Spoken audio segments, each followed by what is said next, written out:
So as you may or may not know, the last decade has been jam-packed with success stories in the animation sphere. And one of the most famous examples of one of these stories is VivziePop. Now, I know you all know who she is, or maybe some of you don't. I don't know. But in case you've been living under a rock, let me give you a quick rundown. Her full name is Vivian Medrano, and in October 2019, she uploaded a little video to YouTube that changed her life forever. But before we get into that, here's a little background on who she is. Apart from being a YouTuber, VivziePop has been a keen animator for the majority of her life, starting small with a webcomic in 2012 called Zoophobia, and that webcomic ran until 2016. And that's where she put down her pencil and started brainstorming on her first animated series. Probably. I don't know. Maybe she still used a pencil. Vivian, comment. Let us know. Did you use a pencil? She'd done smattering of stuff for her thesis at the New York School of Visual Arts in New York City, but everything was leading to this moment, if you catch my drift. After 3 years of development, Vivzie finally released the pilot to her series, Hazbin Hotel, a show about Charlie Morningstar, the princess of hell, who tries to rehabilitate demons in her dream hotel to pull the population in her dimension down. Obviously, it's a bit better than that too. It's a black comedy. There's tons of musical numbers, and it was beautifully animated, even back then when it was released as a pilot. Vivzie didn't put out this completely by herself either. She created the animation company of Spindlehorse Toons to spearhead its creation, hoping this short would lead to greater things. And yeah, did you also know that it was called Spindlehorse Toons? Because I didn't before we wrote this. And the crazy thing is, she was totally wrong. The thing got like 7 views and no one ever heard from her ever again. Obviously, that was a lie. At the time I'm writing, her pilot has 121 million views, and 40 million of those came within the first 12 months. I think what drew people to this pilot is just how unapologetically itself it is. The super fast dialogue, the music, the mad character design. It just felt like a hidden gem. Some pilots are guilty of pandering or feeling overproduced. This was raw, and obviously it hit a chord with a lot of people. This is where the pilot started getting a cult following, with fan art flooding timelines. There's whole Discord servers and subreddits about the show popping up. It's trending on YouTube alongside massive musical releases and game trailers. Then animation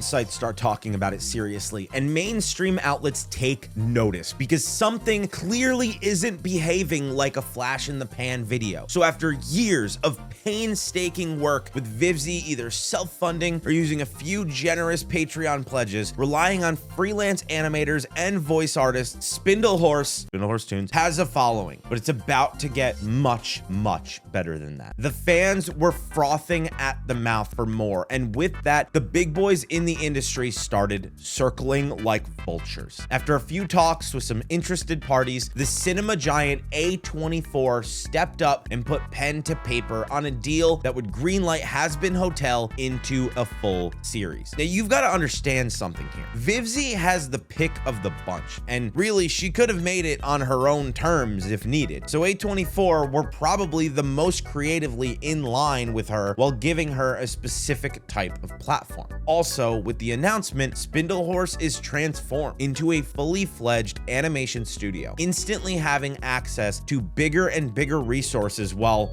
keeping the creative soul of the project alive. And after 4 years of development, the show was picked up by Amazon to stream exclusively on their Prime platform in 2023, hoping for release in 2024 with 2 seasons ordered. At that point, the pilot's view count is cited everywhere as proof this thing already has a built-in audience. And when the show finally premiered in January 2024, it pulls huge attention straight out of the gate. Industry people watch it closely, not just as a show, but as a model, because it proves something uncomfortable, that you don't have to start inside the system to end up there. You can build outside of it. Let fans fund the work, let momentum grow naturally, and arrive at the door with leverage instead of hope. Last year, the second season of the show dropped, and a 3rd and 4th season has been ordered by Amazon. Away from the show, Spindlehorse keeps growing, opening new branches, starting developing projects that aren't even Vivzie's own ideas anymore, testing whether that same model can lift other creators too. Her channel crosses millions of subscribers,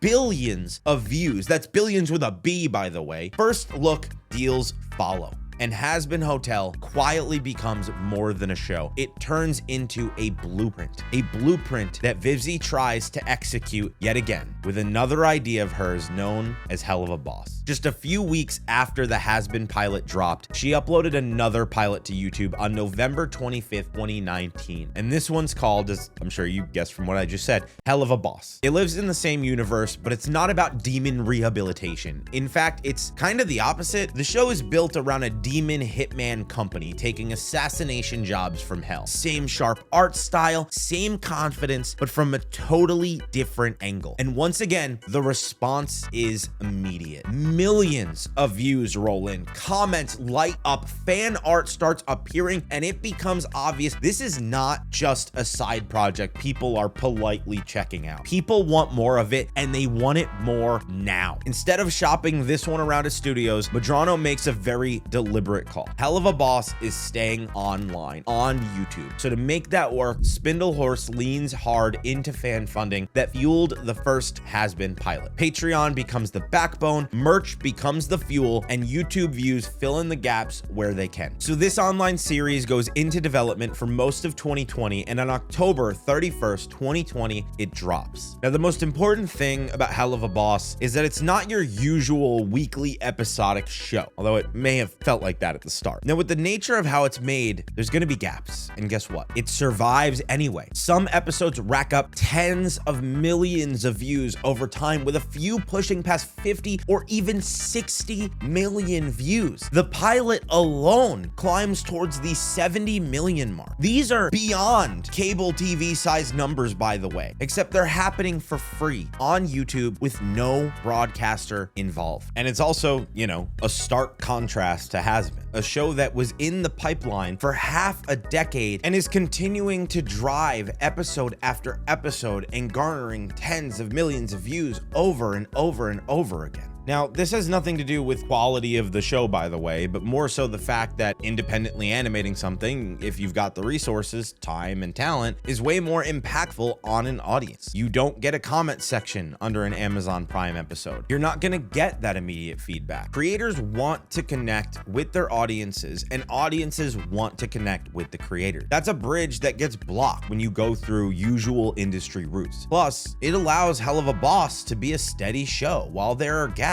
there's nothing as big as the gaps for Hazbin. So the show is almost always in the public eye, but there's a little twist ending here, because as well as their model has worked, last year, Amazon decided to pick up the rights to Helluva Boss 2. Oh no! What sellouts? Wrong!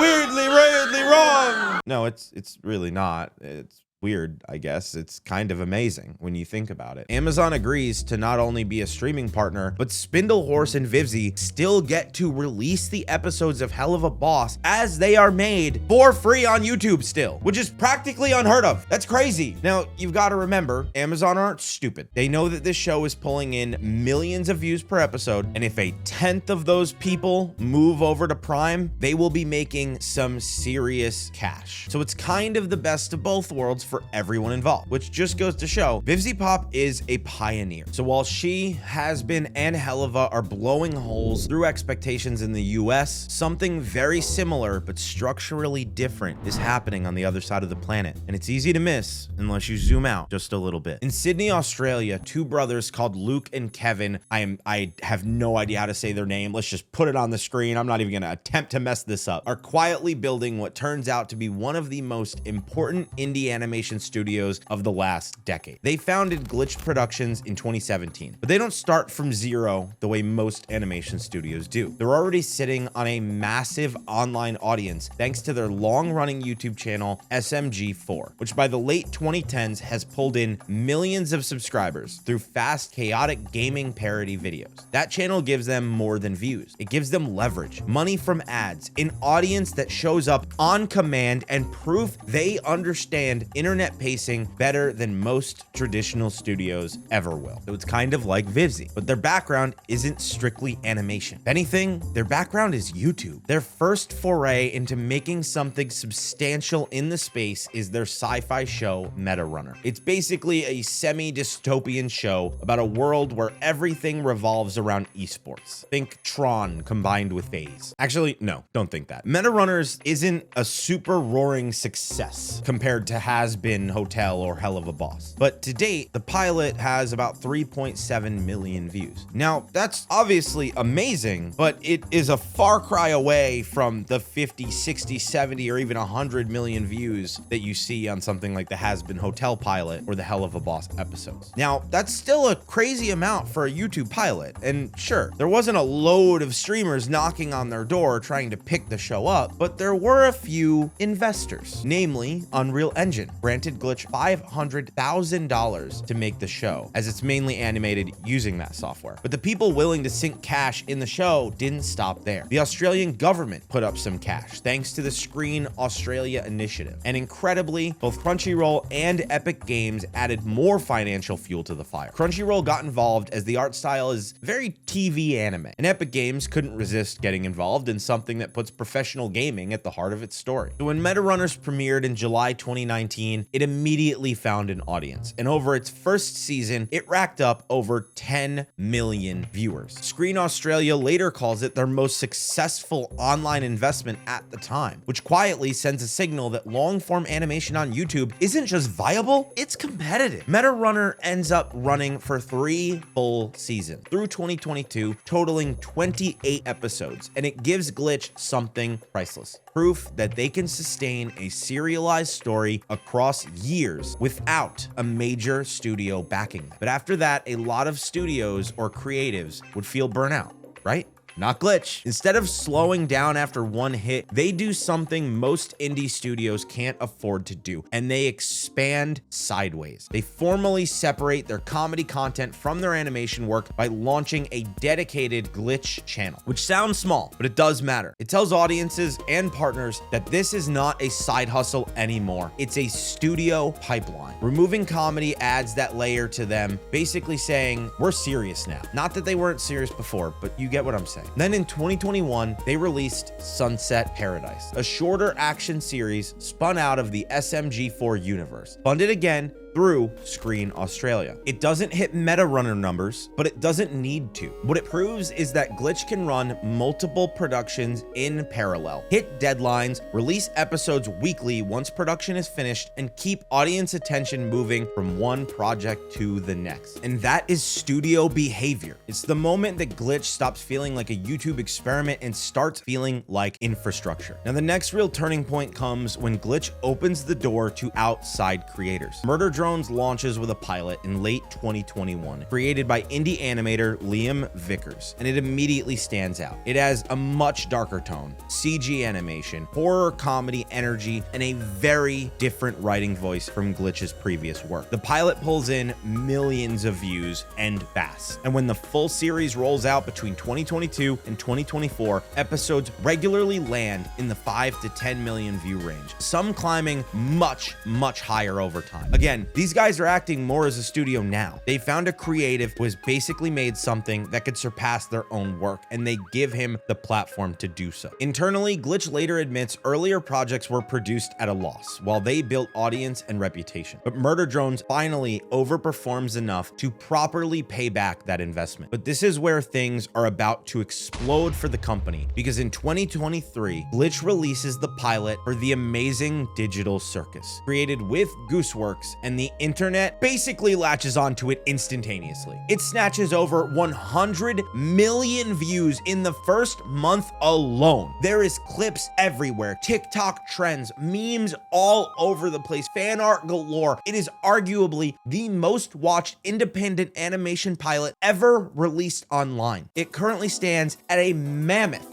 405 million views at the time of writing. If anything, it only further cements their idea that they could go it alone and create something super watchable without going down regular industry routes. Like, by this point, they're employing over 100 people across animation, writing, modeling, production management, and pipeline development. They are not outsourcing everything ad hoc anymore. They're building systems and letting multiple shows exist at once. Funding-wise, Glitch takes a noticeably different path from Spindlehorse, but like the Hazbin creator, as their shows grow, they layer in merchandise and fan funding because, well, it'd be rude not to. Anyways, after The Amazing Digital Circus goes viral, Netflix steps in and then they acquire streaming rights. But like with Helluva Boss, they don't get full exclusivity. Think of them as just a secondary distribution lane, which Spindlehorse pioneered with Helluva. But then in 2025, Amazon Prime follows suit, adding Murder Drones to its catalog and striking broader deals to support Glitch's future shows. Again, without pulling them off YouTube. That is two major studios helping fund these shows that still get to exist on a platform that people can watch for free. That is huge. This allows the company to breathe a bit better financially and know that they can start pouring more back into their passion projects like the web comic Lackadaisy, or pilots like the Gaslight District or Knights of Guinevere, who you might know is made by Dana freaking Terrace and alumni from Owl House. I want to make sure that's clear as well. Like, they create a distinct collection of in-house originals and co-produced stuff, again giving them the best of both worlds.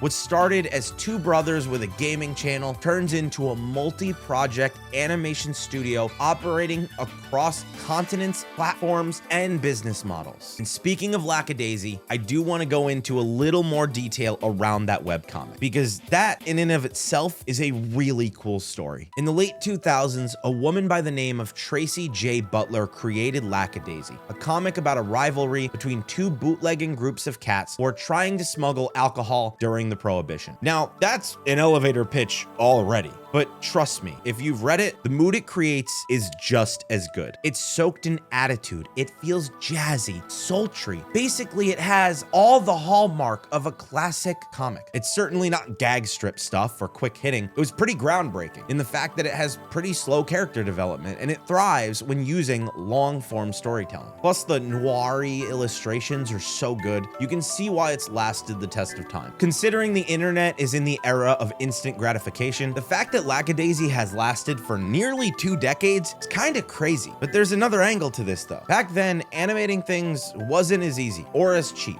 I know, things aren't cheap now, but they were more expensive back then, and YouTube wasn't really as viable for this kind of stuff. So over time, Tracy thought, what if my comic could, move? Surely if it's this good as a comic, it'd be even better as an animation. So Tracy teams up with director Fable Siegel, and together they begin exploring the idea of an animated adaptation. They have one goal in mind: to create an adult animation that is super faithful to the webcomic, but they kind of run into the same problems. Studios love the idea, but it's not for them, or we don't know what to do with it. It's in a strange part of media where it's for adults. The characters look cuddly, and it's technically a historical piece. Now, to us, that sounds super interesting, and we loved it. But you've got to understand that these studios want to make safe bets with their cash. But despite this disappointment, rather than shelving the idea or sanding it down to fit somebody else's template, Butler and Siegel make the same pivot other creators have. They try to prove the demand directly. In early 2020, they launch a Kickstarter campaign to fund an animated Lackadaisy short. Not a full season, not a huge commitment, just a proof of concept strong enough to demonstrate what this world could look like if it were put on the screen. With guidance from Iron Circus Comics, who already understand how crowdfunding works when it's treated as community building rather than charity, they set what feels like a modest goal: $85,000, enough to produce a roughly 10-minute animated short that could stand on its own. Now, $85,000, well, that's gonna take them like a year or something,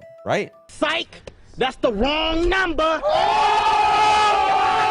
Wrong. The campaign hits its funding within the first 24 hours, and instead of slowing down, it accelerates. By the end of the month-long campaign, nearly 6,000 backers have pledged support, pushing the total to around $330,000. Stretch goals unlock one after another, expanding the scope of the project from a short into a full 27-minute animated pilot, essentially an episode-length film, complete with an extra post-credit scene because fans quite literally ask for more and pay for it up front. At this point, Lackadaisy becomes one of the most successful animation Kickstarters of the year, and the message is hard to ignore. There is an audience for this kind of animation, and they are willing to put real money behind these projects. That funding immediately changes what's possible behind the scenes. Instead of a tiny team stretching themselves thin, the project grows into a full production. Over the next 2.5 years, more than 150 artists, animators, background painters, cleanup artists, composition, and voice actors contribute to the Lackadaisy pilot. Backers are kept involved throughout the process with frequent updates, behind-the-scenes streams, work-in-progress footage, artwork reveals, and an active Discord community. By the time the pilot is nearing completion, there's already a built-in audience that feels personally invested in seeing it succeed, because in a very real sense, they helped make it exist. When the finished Lackadaisy pilot finally drops on YouTube on March 29, 2023, it peaks at number 4 overall, sitting alongside major studio uploads, despite having no marketing budget beyond its own community. Within days, it passes 4 million views, which is already impressive, but within the month, it cleared 10 million views, and as of today, it is sitting at 18 million views. Okay, so it's popular, but what do people actually think? Well, viewers and animation outlets praise the fluid 2D animation, the sepia tone color palette, the expressive character acting, and how closely the film captures the tone of the original comic without flattening it into something safer or sillier. Commentators point out how unusual it is to see historical adventures in noir style applied to adult animation online, and how refreshing it feels compared to the dominance of more sitcom-y stuff. One article famously frames the success as proof that the internet still works, that the early promise of artists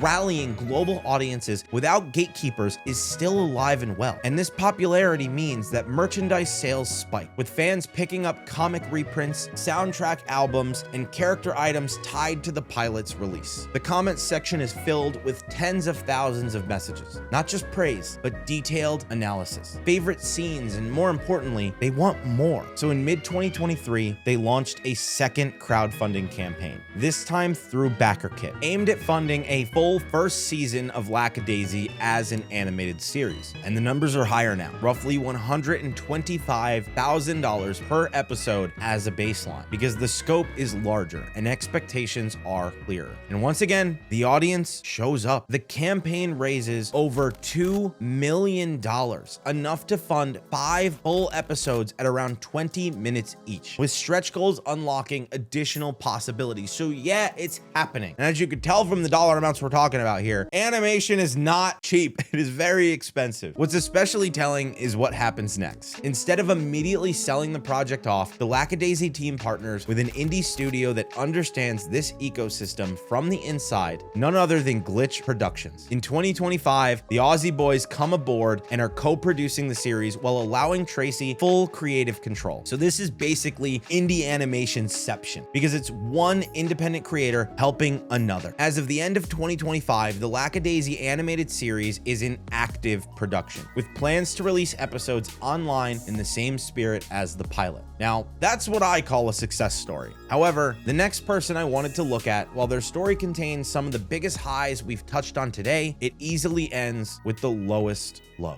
And that is the story of Olin Rogers. Like the Glitch brothers, at first Olin was a part-time YouTuber, making videos about trying candy and doing dares. But over the years, there was a sudden shift in his content where he started to create things that were more, well, cinematic. He started filming sketches, little shorts, and eventually tried his hand at animating a few different shorts like his Gary Space series. Not everything in those videos is animated, but you guys get where I'm going with this. Then in 2016, Olin kinda hit his fans out of nowhere with a pilot for a show called Final Space, which is about a rogue astronaut named Gary and his sidekick, a planet-destroying alien named Mooncake. The pilot was a roaring success, not really because of its views, because even as of today, it only has 3 million views, which is a lot, obviously, but when we're talking about things such as Digital Circus or Murder Drones, there's a bit of a difference there. But because of that, thanks to the pilot, it was picked up by TBS, but more specifically, Conan O'Brien saw the short, loved it, and invited Olin down to pitch the show to TBS. And with Conan's blessing, Final Space was greenlit. Now, for someone who started with sketch comedy and vlogs, this is a near impossible jump, YouTube to television. In the past, this hasn't usually worked out. But without the usual decade of gatekeeping in between, Rogers is paired with experienced showrunner David Sachs, and Final Space officially enters production as a real network animated series. Season 1 airs in early 2018 on TBS, 10 episodes that introduce Gary, Mooncake, and a surprisingly heavy space drama storyline hiding underneath all the jokes. Critics respond positively, fans respond emotionally, and a lot of people are genuinely surprised by how sincere the show is. Sure, it's super silly, but how cute is Mooncake? The show isn't afraid of loneliness, grief, or trauma, and that tone feels very much like Rogers himself, finally having access to a bigger canvas. The story that started as a 7-minute YouTube upload has grown wings, exactly the way every internet creator secretly hopes their work might. But just as things were going so well, the ground started to shift under the show. Corporate restructures kick in, Warner Media changes shape, and Final Space gets moved from TVS to Adult Swim for its 2nd season. On paper, that sounds fine. Adult Swim is known for adult animation, but behind the scenes, the fit isn't right. Executives push for a more episodic, sitcom-friendly structure, something easier to slot into a late-night schedule. And while Rogers wants to keep telling a long, interconnected story that builds emotional weight over time, the tension is there, visible in interviews later. But the show somehow survives. Season 2 airs, and the problems behind the scenes show, but they manage to patch up their relationship, and Rogers is allowed to lean fully into the darker, serialized arc he'd always planned for the 3rd season. Season 3 lands in 2021, and emotionally, it's the show at its strongest. The stakes are higher, the comedy sharper, the story grounded, and it ends on a massive cliffhanger that clearly is not meant to be the end.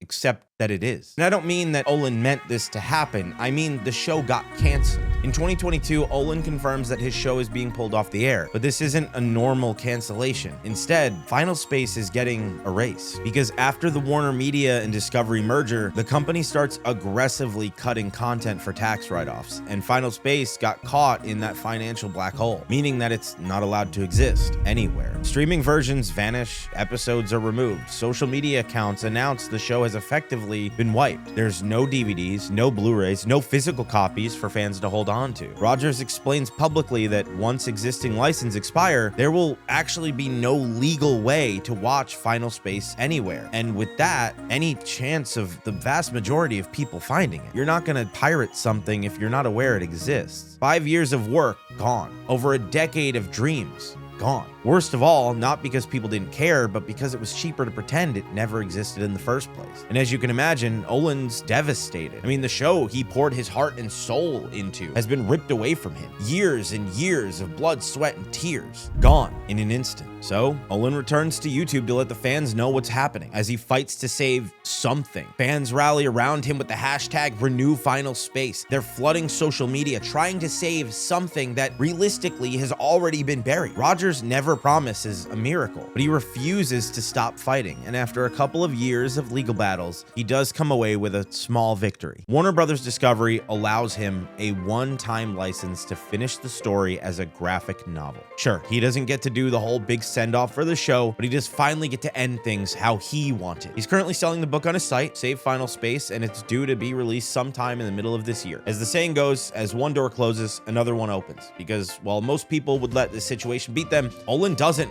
Instead, he puts together an idea for a new animated series, and that's called Godspeed. He first announced it back in 2022. It's a post-apocalyptic sci-fi story about a young scientist named Iris? I haven't actually watched the show, so I'm going to assume it's called Iris from this point forward. I'm sorry if I get that wrong. Iris is searching for her father in a world torn apart by climate disaster. The tone is different to Final Space, nowhere near as goofy, and Rogers openly describes it as a rebirth, not just creatively, but emotionally. This time, no network, no streamer, no executives to please. Goes straight to Kickstarter. The response, immediate and overwhelming. Within hours, the campaign raises 6 figures, eventually pulling in over $400,000, far beyond the original goal. That money funds a full 28-minute pilot produced with indie studio Lightfold, before featuring a serious voice cast, including Troy Baker, Tom Kenny, and Claudia Black. When the pilot premiered on YouTube in December 2023, it managed to pull in over 1 million views and was met with genuine excitement. It's not a case of,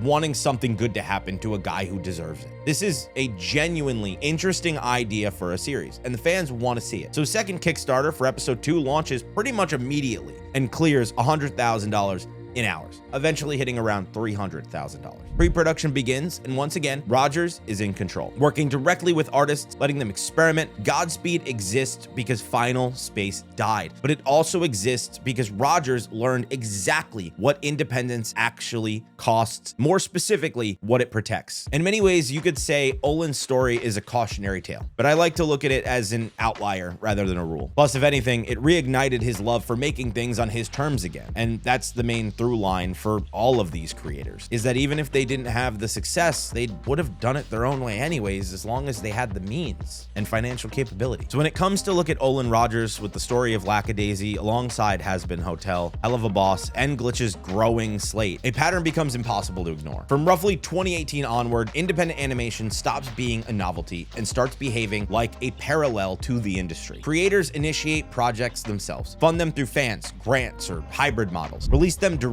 to global platforms, usually for free, and use concrete metrics like views, backers, and engagement as leverage for creative control. They have power now. They don't have to ask, they have to act, because studios and streamers don't discover these projects. They respond to them after the audience already has. These projects succeed because they treat audiences as part of the creative team almost. They're not targets or anything like that. Lackadaisy in particular proves that adult animation doesn't have to mean comedy, and fans are willing to support stories with atmosphere, history, and emotional weight if they're given the chance. It's that old theory, that a lot of what's out there is an industry telling people what they want. Whereas with indie animation, the people get to tell the industry what they want. Now, if any of you are out there now watching this, wondering whether to make that comic, animation, film, anything like that, remember, the best time to plant a tree was 20 years ago. The second best time, it's right now. So go on, get to work. So I hope you enjoyed looking through some of the highs and lows of indie animation. If you want to check out some more animated action here on the channel, click this video here. YouTube thinks you might like it.